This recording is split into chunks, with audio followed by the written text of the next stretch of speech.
En France métropolitaine, 1,5 million de personnes vivent dans des zones côtières, exposées aux submersions marines. Cet événement naturel plus ou moins imprévisible peut causer des dommages humains, matériels et environnementaux. Dans Aléa, une série documentaire signée Massif, découvrez comment la ville normande de Bernières-sur-Mer et ses habitants s'organisent face à la montée des eaux inévitable.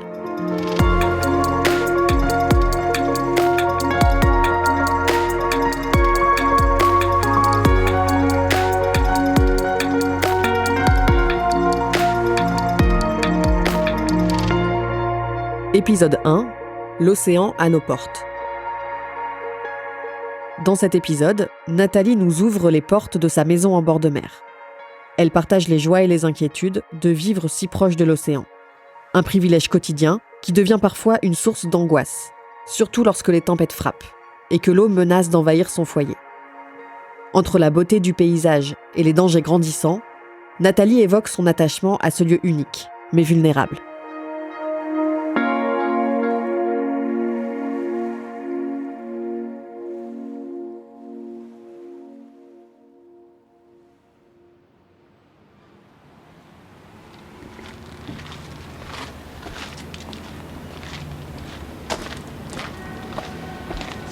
On va vers la mer et sur notre gauche, on a deux maisons qui sont en pierre claire et elles ont cette espèce d'aspect un peu comme les maisons à Cabourg ou à Deauville.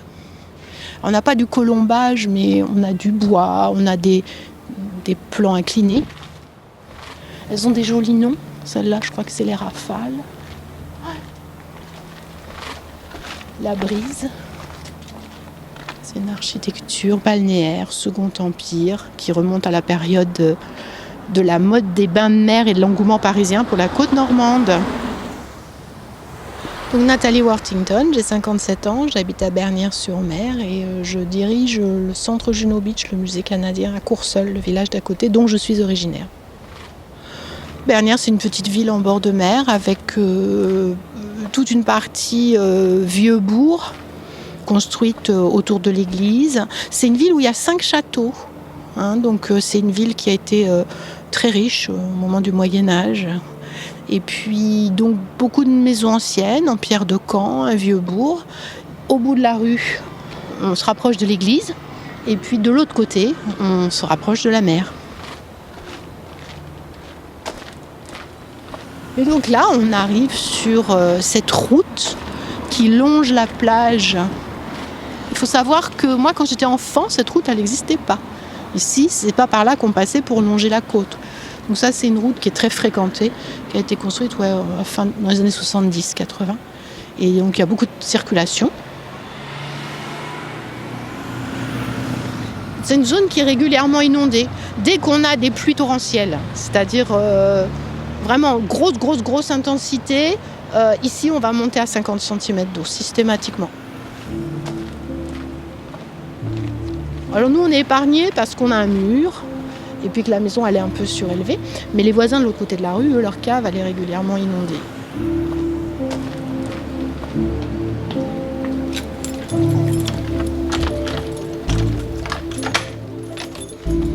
Et donc là, voilà, la maison, elle est toujours là.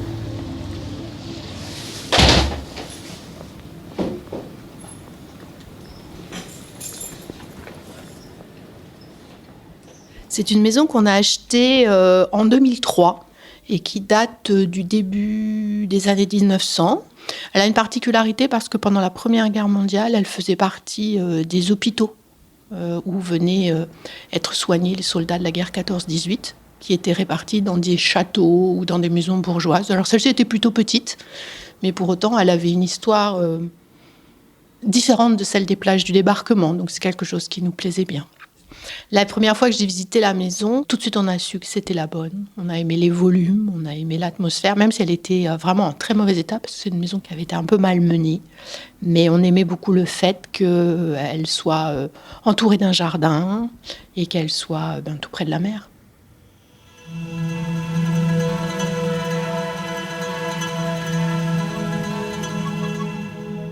Ça a été une maison chouette pour élever des enfants parce qu'il y avait de la place. parce qu'on était à un endroit très près de l'école, très près de la plage. On en a beaucoup profité pour nous. Et encore aujourd'hui, quand nos petits-enfants viennent ici, la mer, voilà, c'est là, c'est juste à côté, c'est facile et c'est agréable. Et tout le temps qu'on peut encore, on en profitera. Là, en fin d'après-midi, s'il fait beau, j'irai me baigner si la marée est haute.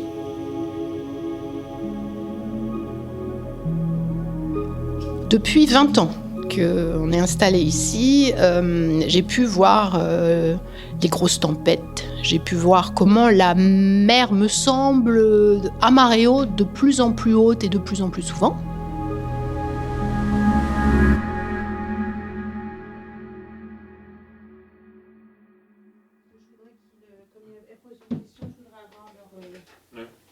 Leur avis.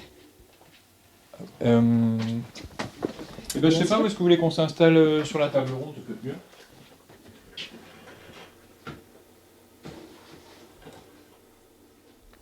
Je m'appelle Thomas Dupont-Fédérici, je suis maire de Bernières-sur-Mer depuis 2020 et je suis également enseignant en lycée. La première tempête que j'avais connue sur la commune, donc c'était en août 2020, et là on a eu une pluie diluvienne qui s'est abattue, mais pendant une durée assez courte, ça a duré 30-40 minutes, mais c'était vraiment énorme, enfin c'était ingérable, et donc c'est vrai que les réseaux d'eau pluviale sont dimensionnés pour accueillir des pluies normales, sauf que là on était dans un phénomène totalement extraordinaire, et donc les réseaux se sont trouvés encombrés, donc forcément l'eau est restée en suspens dans les rues, et donc il y avait des inondations à plusieurs endroits de la commune. Et il y avait des gens qui étaient impactés parce que l'eau rentrait dans leur cave, chez eux, donc ça posait de vraies difficultés. Donc à l'issue de cette tempête, je demandais effectivement la reconnaissance de l'état de catastrophe naturelle pour que les gens qui ont subi des dommages puissent obtenir plus facilement une reconnaissance de cette situation et une meilleure indemnisation. Donc on a soumis un dossier au gouvernement et ça a été reconnu. Donc c'était mon premier état de catastrophe naturelle avant le suivant de l'année 2021.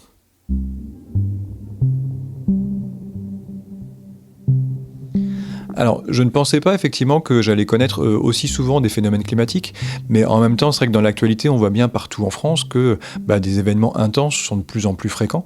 Nous, l'exutoire de l'eau pluviale, en fait, c'est la mer. Mais quand la mer est haute, et comme la mer est de plus en plus haute, cet exutoire ne se fait pas. C'est pour ça qu'à certains endroits, l'eau ne s'est pas évacuée pendant plusieurs heures. Il a fallu attendre que la marée soit basse pour que l'eau puisse s'en aller.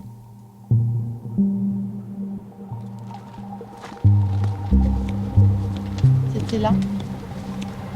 En fait, en 2020, c'était le 16 août 2020, il y a eu énorme pluie, tempête, enfin vraiment un coup de tabac. Et il y avait cette femme qui, devant chez nous, était en train d'essayer de passer avec sa poussette et qui voulait passer sur les passages cloutés pour passer en fait d'un côté de la route à l'autre. Et l'eau, elle était à peu près à 60 cm du sol. Et cette femme qui avançait avec sa poussette, elle avançait, mais il arrivait un moment où si elle continuait, l'enfant, il était complètement sous l'eau. Et puis, il y avait des courants. On a essayé d'aller l'aider et on a fini par attraper tout le monde. C'est les voisins d'en face qui l'ont prise chez eux parce que c'était trop risqué. Si jamais la poussette s'était renversée, l'enfant serait parti là.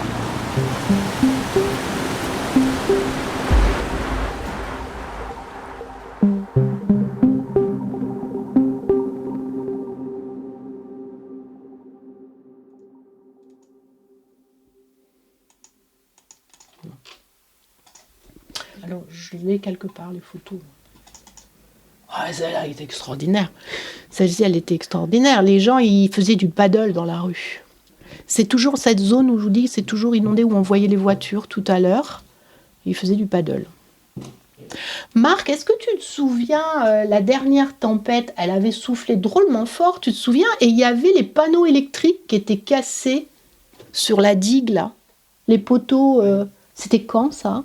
L'année dernière. Non, c'était en début d'année dernière. C'était là la plus grosse. T'as des souvenirs de ça, toi, tu te souviens? Non, je ne me rappelle pas. Tiens. Ça, c'était en février 2010. Oui, ça date pas d'hier, ça a 14 ans. Voilà la digue, devant chez nous, avec tout ce que la mer a pu charrier dans la rue. Alors on a de l'écume, on a du sable, on a du varech et on a toutes ces petites boules là, ce sont des œufs de bulots. en fait. Ça ressemble à des petites grappes en forme d'éponge. Regardez l'écume sur un monument commémoratif juste en face de chez nous, là. Et le monument, il est couvert d'écume. Et la route est couverte d'écume. Parce que la mer a débordé et que l'écume de mer a été poussée par le vent.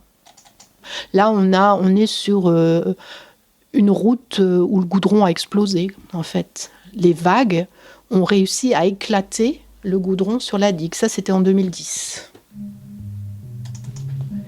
La route, à un certain endroit, est systématiquement inondée quand il y a des fortes pluies. Alors, ça peut être des tempêtes, mais ça peut être aussi des fortes pluies. Alors, imagine la conjonction des deux. Et donc, voilà ce que ça donne.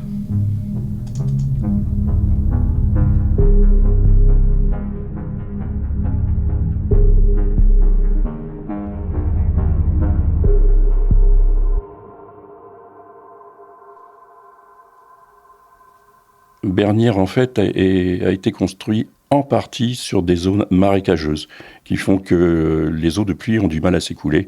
Donc, il a été nécessaire de faire pas mal de travaux de voirie pour que ça puisse bien se dérouler, quoi. Je suis Rémi Caspar, j'ai 69 ans.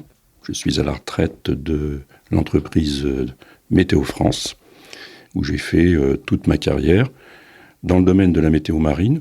Et je suis à Bernières depuis un peu plus de 20 ans. À Bernières, quand il y a de l'eau dans la rue, c'est essentiellement dû à deux phénomènes. Des phénomènes de pluie, mais aussi ce que l'on appelle des submersions marines, qui ne sont pas très fréquentes, heureusement, mais qui peuvent franchir les digues de protection ou les dunes basses, s'introduire dans des petites rues ou des avenues qui sont perpendiculaires à cette digue, et ensuite se répandre éventuellement jusqu'à la départementale qui se trouve à quelques petites centaines de mètres de la plage.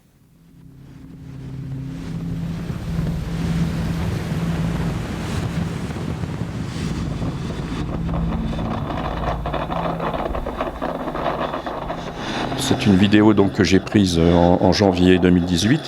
On voit que la digue est complètement envahie par la mer. Les vagues passent par-dessus à peu près toutes les 6 secondes environ. Et on aperçoit tout juste le parapet qui dépasse un peu de la digue. Ce qui prouve qu'on avait ce jour-là une forte surcote à la marée. Quelqu'un qui ne connaît pas la région ici ne se doute pas qu'il y a une plage de l'autre côté de ce parapet. Puisqu'elle est totalement envahie par la mer et par des vagues qui mesurent à peu près 2,50 mètres.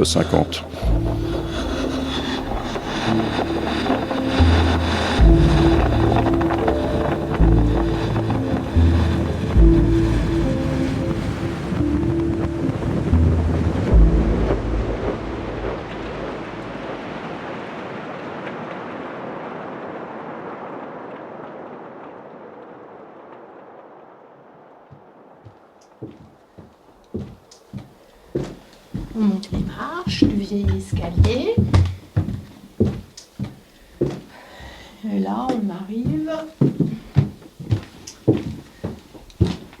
dans une des chambres, qui était celle de ma fille, avec la vue sur la mer. Donc quand il y a des tempêtes, on les voit bien et on les sent bien. Alors on ferme les volets dans ces moments-là.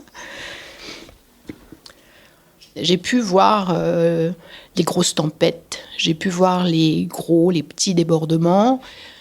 Et je pense aussi, en ayant étudié la situation par rapport au PPRL, qui est le plan de protection des risques du littoral, il va se passer des choses. La question n'est pas de savoir s'il va y avoir des débordements en raison des changements climatiques, mais ça va être de savoir quand. Donc aujourd'hui, on cherche à acquérir une maison qui soit un petit peu plus loin de la mer. Pas forcément s'expatrier à des kilomètres, mais on aimerait pouvoir mettre une certaine distance entre nous et la mer.